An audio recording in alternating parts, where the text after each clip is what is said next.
اعوذ باللہ من الشیطان الرجیم، بسم اللہ الرحمن الرحیم۔ السلام علیکم دوستو، میں خیریت سے ہوں اور امید کرتا ہوں کہ آپ لوگ بھی خیریت سے ہوں گے۔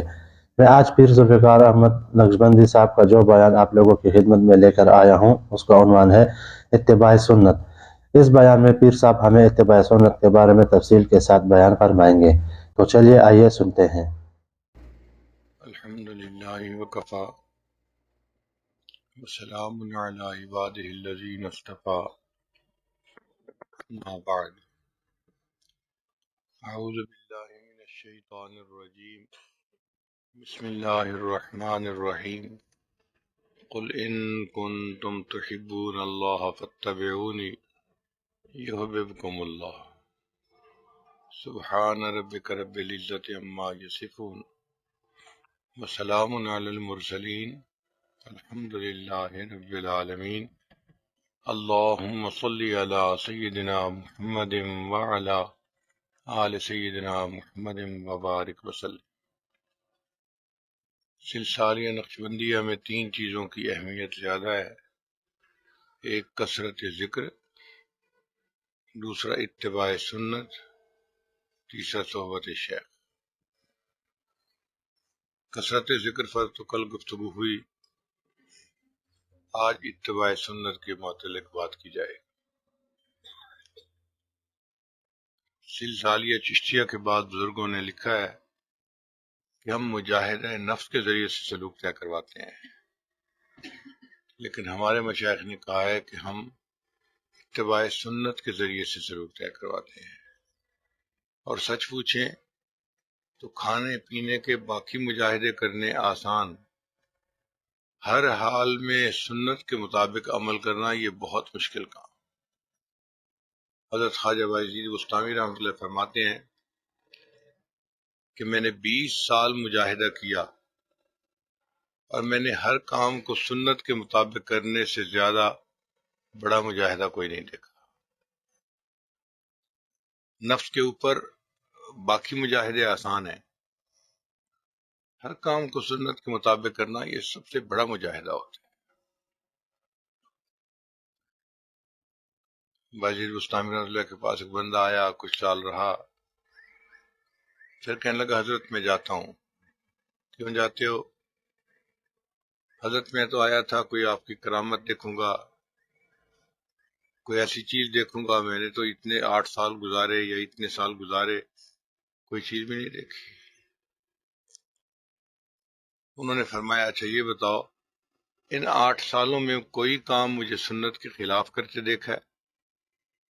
اس نے کہا نہیں، ایسا تو نہیں دیکھا۔ فرمایا اس سے بڑا کرامت اور کیا ہو سکتی ہے؟ تو الاستقامت فوق الکرامہ، استقامت جو ہوتی ہے نا وہ کرامت کے اوپر فضیلت رکھتی ہے۔ ہم سے ساری دنیا کی کرامتیں چھین لی جائیں اور ہمیں سنت کی اتباع عطا فرما دیں تو ہم اس میں کامیابی کے سوا اور کچھ نہیں جانتے، اور ساری دنیا کی کرامتیں ہمیں دے دیں اور سنت کی اتباع ہم سے لے لیں تو ہم اس میں اپنی خاری کے سوا اور کچھ نہیں سمجھتے۔ تو ایک ذہن بنا ہونا چاہیے کہ ہر کام کو سنت کے مطابق کرنا یہ ہماری زندگی کا مقصد ہے۔ آپ یوں سمجھیں کہ نماز میں ہر مقتدی کو امام کی پیروی کرنی پڑتی ہے، اگر امام کی پیروی نہیں کرے گا تو نماز نہیں ہوگی۔ ہماری پوری زندگی کی مثال نماز کی مانند ہے، اور اس نماز کے امام حضرت محمد مصطفیٰ احمد مجتبیٰ صلی اللہ علیہ وسلم، تو ہمیں زندگی کے ہر کام میں نبی علیہ السلام کی سنت پر کرتے ہیں، ہر معاملے میں چھوٹا ہو یا بڑا، حتیٰ کہ کھانا پینا، پہننا اوڑھنا، چلنا پھرنا، زندگی کے ہر کام میں نبی علیہ السلام کے طریقے کو اپنانا یہ ہمارے اوپر لازم ہے۔ نبی علیہ السلام کی اتباع کرنے سے انسان اللہ کا محبوب بن جاتا ہے، پسندیدہ بن جاتا ہے۔ قرآن مجید میں ہے اے میرے محبوب فرما دیجئے ان کنتم تحبون اللہ، اگر تم اللہ سے محبت کرتے ہو فاتبعونی، میری اتباع کرو، یحببکم اللہ، اللہ تم سے محبت فرمائیں گے۔ تو سنت کی اتباع کرنے سے انسان اللہ کو پسند آ جاتا ہے۔ اور ذرا غور کریں کہ یہ کتنی بڑی نعمت ہے کہ اللہ انسان کو پسند کر لیں۔ سبحان اللہ۔ آپ اس کی مثال سمجھنے کی خاطر یوں لیں کہ عورتوں کے ذہن میں یہ بات ہوتی ہے کہ ہم جسم کے جس عضو کا زیور پہن لیں گی نا، ہمارا وہ عضو ہمارے خاوند کی نظر میں خوبصورت ہوگا۔ چنانچہ وہ اپنی انگلیوں پہ انگوٹھیاں پہنتی ہیں جس میں ڈائمنڈ لگے ہوتے ہیں تو یوں محسوس کرتی ہیں کہ میرے ہاتھ بڑے خوبصورت لگتے ہیں۔ پھر ہتھیلی پہ مہندی لگا لیتی ہیں، سمجھتی ہیں میرے ہاتھ خاوند کی نظر میں بہت خوبصورت۔ چوڑیاں پہن لیتی ہیں، اب میری بازو میرے خاوند کی نظر میں بہت خوبصورت۔ کانوں میں بالیاں ڈال لیتی ہیں، اب میرے کان خاوند کی نظر میں زیادہ خوبصورت۔ تو غرض جس عضو پہ زیور پہن لیتی ہیں ان کی نظر میں وہ عضو خاوند کی نظر میں خوبصورت ہوتا ہے۔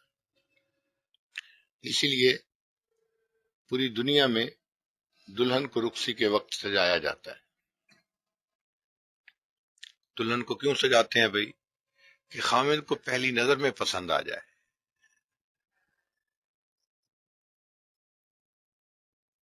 اس کا میک اپ ہوتا ہے، اس کو زیور پہناتے ہیں، اچھے کپڑے پہناتے ہیں کہ بس خاوند کی پہلی نظر پڑے تو خاوند کے دل میں اس کی جگہ بن جائے۔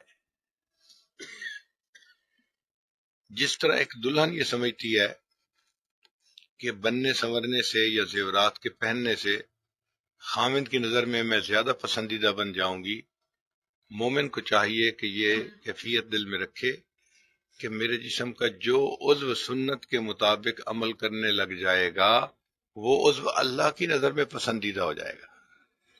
اللہ اس کو محبت کی نظر سے دیکھیں گے، پسندیدگی کی نظر سے دیکھیں گے۔ اس لیے ایک مزاج بنانے کی ضرورت ہے کہ ہر کام ہم نے سنت کے مطابق کرنا ہے۔ ہمارے اکابر نے لکھا ہے کہ اگر کوئی آدمی سنت کے مطابق بیت الخلاء میں جا کر فارغ ہو جائے اس کو ثواب زیادہ ملے گا، اور کوئی بندہ سنت کے خلاف کوئی عبادت کرے تو اس کو اس پر ثواب نہیں ملے گا۔ تو سنت کے خلاف عبادت پر بھی ثواب نہیں ملے گا اور سنت کے مطابق بیت الخلاء جانے پر بھی ثواب مل جائے گا۔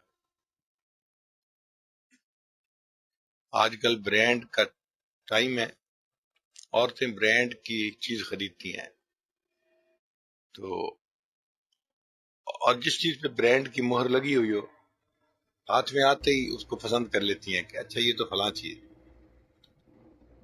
اللہ تعالیٰ کے ہاں بھی اسی طرح ہے کہ قیامت کے دن بندے کے اعمال اللہ تعالیٰ کے ہاں پیش ہوں گے، تو جس کے اوپر سنت کے برانڈ کی مہر لگی ہوگی اللہ کے ہاں قبول، فرشتے اس کو اٹھا کے ایک طرف رکھتے جائیں گے، اچھا بھئی یہ تو قبول چیزیں ہیں نا، یہ تو سنت کے مطابق ہوئی ہیں، اور جو چیز سنت کے خلاف ہوگی وہ قبول نہیں ہوگی۔ اس لیے اپنے عملوں کو اللہ کے ہاں قبول کروانے کے لیے جتنا کامل سنت کے مطابق کر سکیں اتنا بہتر ہے۔ اور یہ مشکل کام بھی نہیں ہے، زندگی کی ایک ترتیب بنانی پڑتی ہے۔ آج لوگوں نے فرنگیوں کے طریقے اپنائے ہوئے ہیں، ان کے مطابق کھانا پینا کرتے ہیں۔ تو بھئی اگر فرنگی کے مطابق وہ کھانا پینا کر رہے ہیں تو ہم سنت کے مطابق کریں، ہمیں اس پر اجر ملے گا۔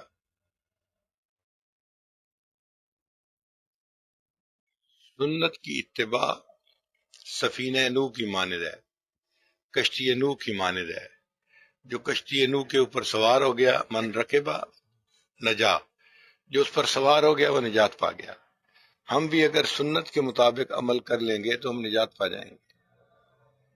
ہر دور اور ہر زمانے میں سنت پر عمل کرنے والے لوگ ہی کامیاب ہوئے ہیں۔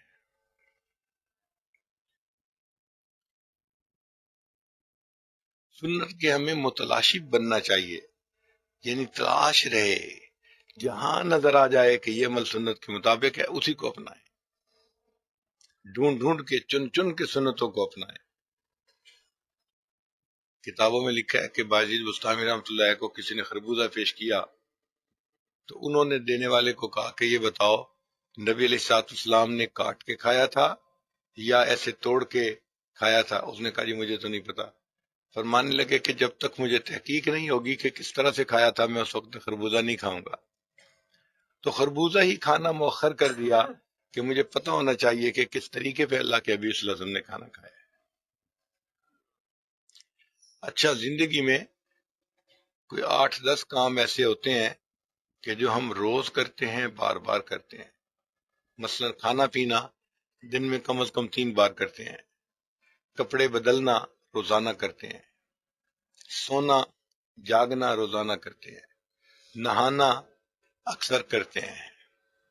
تو اگر آپ گننے چاہیں تو 8-10 کام ایسے ہوں گے کہ جو آپ روزانہ کرتے ہیں۔ اب ان 8-10 کاموں کو آپ کسی عالم کے پاس بیٹھ کے سنت کے مطابق کرنا سیکھ لیں کہ جی سنت کے مطابق نہانے کا کیا طریقہ ہے، وہ بتا دیں گے آپ کو کہ آپ پہلے وضو کریں، یہ کریں، ایسے کریں، ایسے کریں۔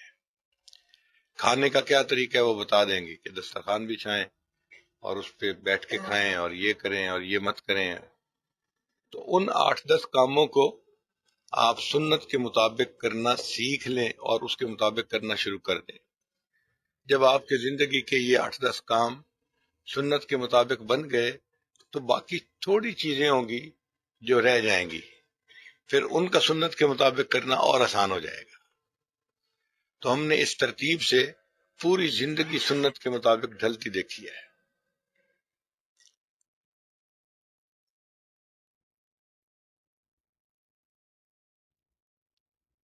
تو ہر کام کو سنت کے مطابق کر کے لطف لیجئے، مزے لیجئے۔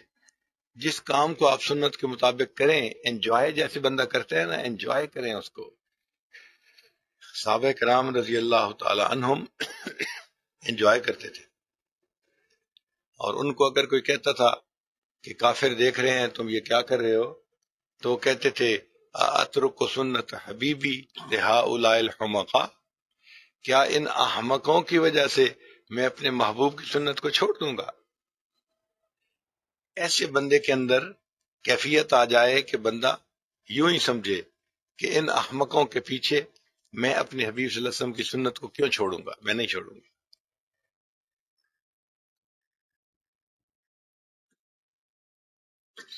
مسنون اعمال کرنا، مسنون دعائیں پڑھنا، ہر کام کو سنت طریقے سے کرنا، اس کی تلاش ہونی چاہیے۔ اس سے سالک کی ترقی جلدی ہوتی ہے۔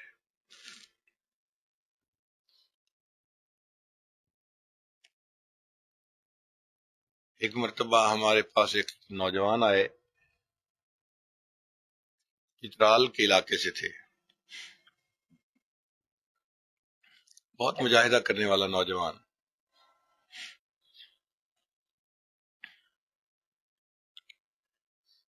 بیعت ہوئے تو انہوں نے اپنی نجی محفل میں کسی بندے کے پوچھنے پہ بتایا کہ میں صائم الدہر ہوں، یعنی مستقل روزہ رکھتا ہوں، ہر روز روزہ رکھتا ہوں، اور اس وقت مجھے زندگی کے 32 سال ہو چکے ہیں۔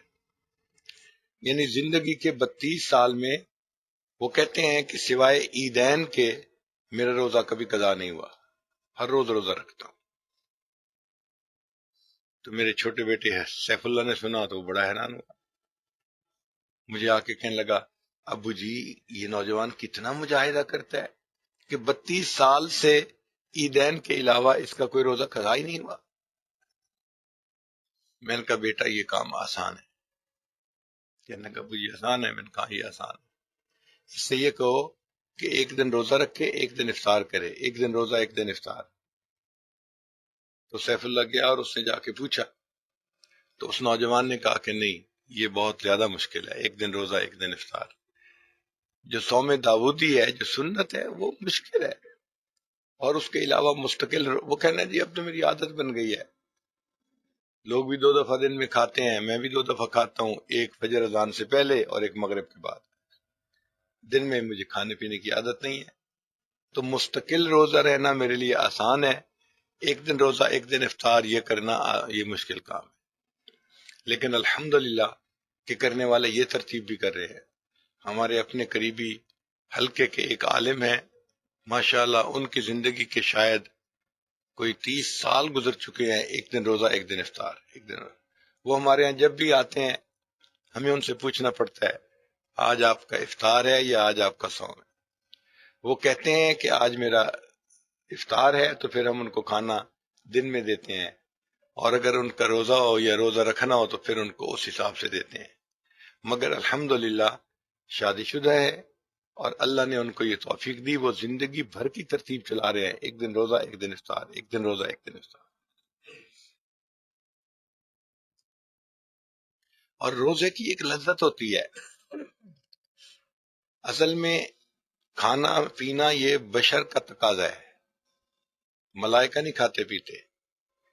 نہ کھانا پینا یہ ملکوتی صفت ہے، یہ اللہ کی صفت ہے، اللہ کو کھانے پینے کی کوئی حاجت نہیں۔ تو کھانے پینے میں کمی کرنے پر انسان کی روحانی ترقی بہت جلدی ہوتی ہے۔ اس لیے مشائخ کی زندگیوں کو پڑھ کے دیکھیں، وہ بہت کم کھانے والے لوگ تھے، بہت کم کھاتے تھے، مجاہدہ کرتے تھے، اس سے ان کے اندر روحانیت بڑھتی تھی۔ جسم کمزور ہوتا ہے، روحانیت قوی ہو جاتی ہے۔ ہماری والدہ ماجدہ بہت روزے رکھتی تھی، کثرت سے روزے رکھتی تھی، ہمیں تو پتہ بھی نہیں چلتا تھا کہ آج ان کا روزہ ہے یا نہیں ہے۔ تو پتہ چلتا تھا جب ہم کہتے کہ پانی پی لیں، دوائی لے لیں، وہ کہتے تھے نہیں میرا روزہ ہے، ہمیں تو پتہ چلتا تھا۔ مجھے ڈاکٹروں نے کئی مرتبہ کہا کہ اپنی امی کو کہیں روزے نہ رکھے، بڑھاپا ہے، 80 سال کے قریب عمر ہو گئی ہے، اب ان کو نیوٹریشن کی ضرورت ہے۔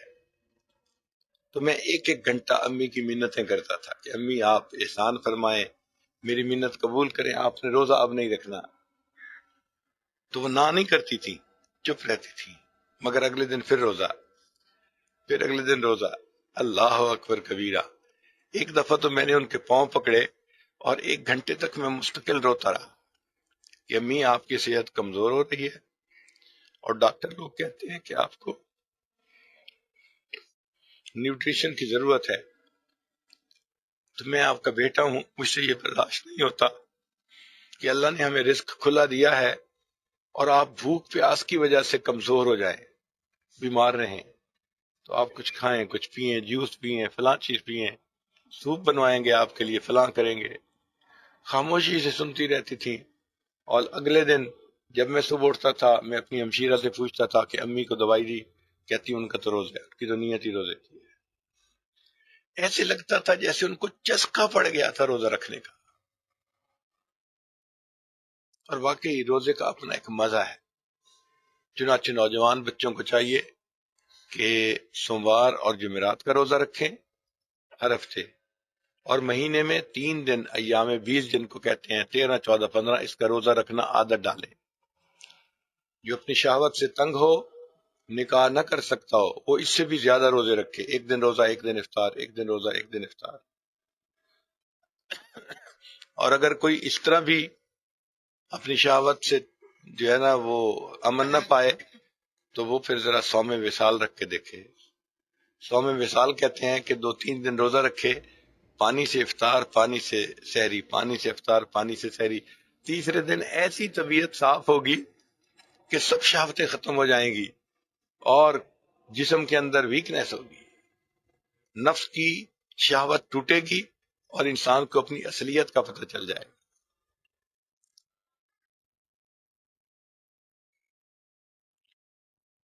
ہمارا یہ تجربہ ہے کہ کبھی نوجوان بھی اگر روزہ رکھے پانی سے اور افطاری کرے پانی سے، تو 3 دن تک اس کی لمٹ ہوتی ہے، 3 دن کے بعد تو پھر سب کی جو ہے نا وہ عجیب کیفیت ہوتی ہے۔ اور اگر 5 دن رکھے تو 5ویں دن تو کھڑا ہی نہیں ہوا جاتا، کھڑا ہی نہیں ہوا جاتا۔ آپ بیٹھے ہیں، آپ چاہتے ہیں کہ میں اٹھ کے کھڑا ہوں، نہیں کھڑے ہو سکیں گے، اس لیے کہ 5 دن سے پیٹ بھوکا ہوتا ہے، تو ایسے لگتا ہے جیسے پیٹ کے اندر کوئی کھچاؤ پڑ رہا ہے۔ تو پھر 5ویں دن ہم یونیورسٹی کے زمانے میں اپنے پیٹ کے اوپر رومال باندھتے تھے تب یونیورسٹی جانے کے قابل ہوتے تھے، کرتے کے اندر رومال باندھا ہوتا تھا، کس کے باندھتے تھے. تب ہمیں وہ سنت سمجھ میں آئی کہ اللہ کے حبیب صلی اللہ علیہ وسلم نے اپنے پیٹ پہ پتھر کیوں باندھے ہوئے تھے. 5ویں دن یہ بات سمجھ میں آئی. اور پھر سنت کی اتباع کے لیے ہم جب رومال باندھتے تھے تو اس میں کوئی چھوٹا پتھر بھی رکھ لیا کرتے تھے کہ سنت کی اتباع نصیب ہو جائے. مگر سنت کا ایک لطف ہے، انجوائے کرتا ہے بندہ اس کو، اور یہ اس کو نصیب ہوتا ہے کہ جو سنت کا دیوانہ ہر کام، حتیٰ کہ دیکھنا، مسکرانا، بولنا، چلنا پھرنا، ہر چیز کو سنت کے مطابق بنائے.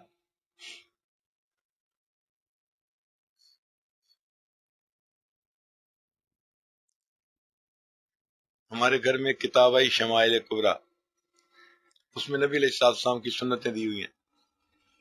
تو میری اہلیہ نے اس کو پڑھا، تو میں نماز پڑھ کے گھر آیا تو مجھے کہنے لگی کہ میں نے یہ پوری کتاب پڑھی ہے، مجھے تو ایسے لگا ہے کہ جیسے میں آپ کی پوری زندگی کو دیکھ رہی ہوں.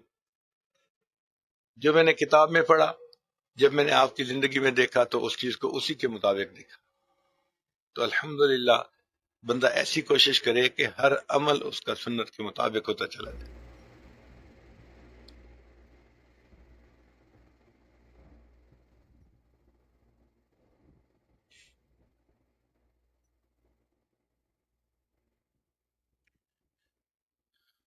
بہت سارے طلباء یا علماء یہ سمجھتے ہیں کہ ہر کام کو سنت کے طریقے پر کر دینا یہی سنت ہے. یہ سنت کی اتباع کا پہلا درجہ ہے. ہم ابھی پہلے درجے کے اندر گھوم رہے ہیں. سنت کی اتباع کے 3 درجے ہمارے مشائخ نے بتائے ہیں. پہلا درجہ اعمال نبی صلی اللہ علیہ وسلم کی اتباع، کہ جو کام نبی علیہ السلام نے جس طریقے پر کیا اس کام کو اسی طریقے پر کرے. جب انسان ایسا کرتا ہے پھر اللہ تعالیٰ اس کو روحانی ترقی عطا فرماتے ہیں، پھر وہ اگلے درجے میں ترقی کر جاتا ہے. اور سنت کی اتباع کا دوسرا درجہ ہے اخلاق نبوی کی اتباع، کہ بندے کو ایسا سنت کے ساتھ موانست ہو جائے، اس کے اخلاق بھی نبی علیہ السلام کے اخلاق کی مانند بن جائیں. اس میں حلم ایسا آ جائے، غصے پہ کنٹرول ایسا آ جائے، رأفت و رحمت آ جائے طبیعت میں، درگزر آ جائے، معافی آ جائے.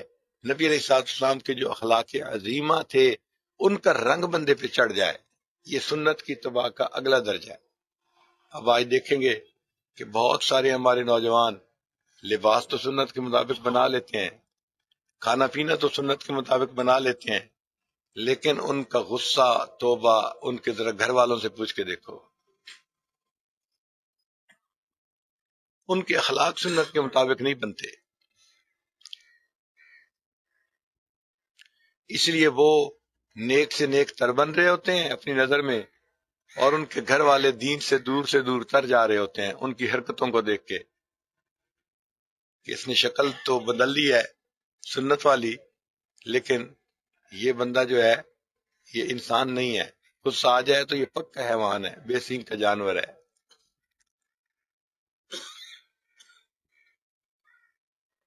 تو سنت کی اتباع کا پہلا درجہ اعمال نبوی صلی اللہ علیہ وسلم کی اتباع کرنا، اور اس سے اگلا درجہ اخلاق نبوی صلی اللہ علیہ وسلم کی اتباع کرنا.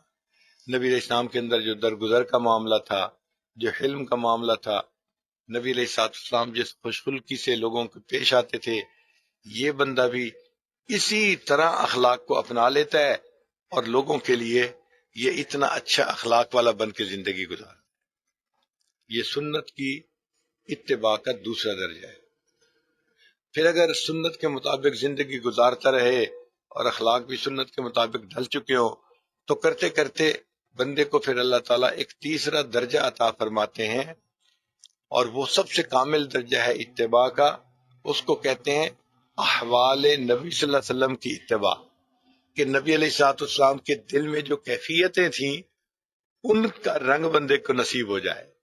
جیسے اللہ کے حبیب صلی اللہ علیہ وسلم نماز پڑھتے تھے اور نماز میں جو حضوری تھی، خشیت تھی، وہی حضوری اور خشیت بندے کو نصیب ہو جائے.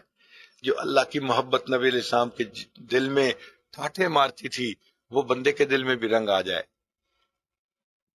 تو تیسرا درجہ ہے احوال نبی صلی اللہ علیہ وسلم کی اتباع، اور جو کاملین ہوتے ہیں ان کو یہ تینوں درجے نصیب ہو جاتے ہیں۔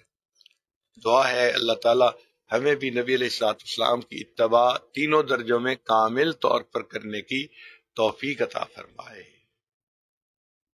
وہی سمجھا جائے گا شہدائے جمال مصطفیٰ، وہی سمجھا جائے گا شہدائے جمال مصطفیٰ، جس کا حال حال مصطفیٰ ہو قال قال مصطفیٰ۔ وہی سمجھا جائے گا شہدائے جمال مصطفیٰ، جس کا حال حال مصطفیٰ ہو قال قال مصطفیٰ۔ قال بھی نبی علیہ الصلوۃ والسلام کی سنت کے مطابق، حال بھی نبی علیہ الصلوۃ والسلام کی سنت کے مطابق۔ اللہ تعالیٰ ہمیں سنت کے رنگ میں یوں رنگنے کی توفیق عطا فرمائے، حتیٰ کہ ہم جب دنیا سے جانے کا وقت ہو، ملک الموت آئے، ہمارے دل کو ٹٹولے تو عشق نبی سے بھرا نظر آئے، ہمارے دماغ کو ٹٹولے تو علم نبی سے بھرا نظر آئے، ہمارے جس عضو کو ملک الموت ٹٹولے سنت نبی سے اس کو آراستہ پائے، ایسی ہماری کیفیت ہو، اور ہم اس طرح سنت زندگی گزارتے ہوئے دنیا سے چلے جائیں، اللہ ہم سے راضی ہو جائے۔ وآخر دعوانا ان الحمد للہ رب العالمین۔ جی دوستو، جیسا کہ آپ لوگوں نے سنا، اس بیان میں پیر صاحب نے ہمیں اتباع سنت کے بارے میں تفصیل کے ساتھ بیان فرمایا۔ امید کرتا ہوں کہ آپ لوگوں کو یہ بیان پسند آیا ہوگا، اور انشاءاللہ بہت جلد میں آپ لوگوں کی خدمت میں پیر صاحب کا ایک اور نیا بیان لے کر آؤں گا۔ تب تک کے لیے مجھے اجازت دیجیے گا۔ اللہ حافظ۔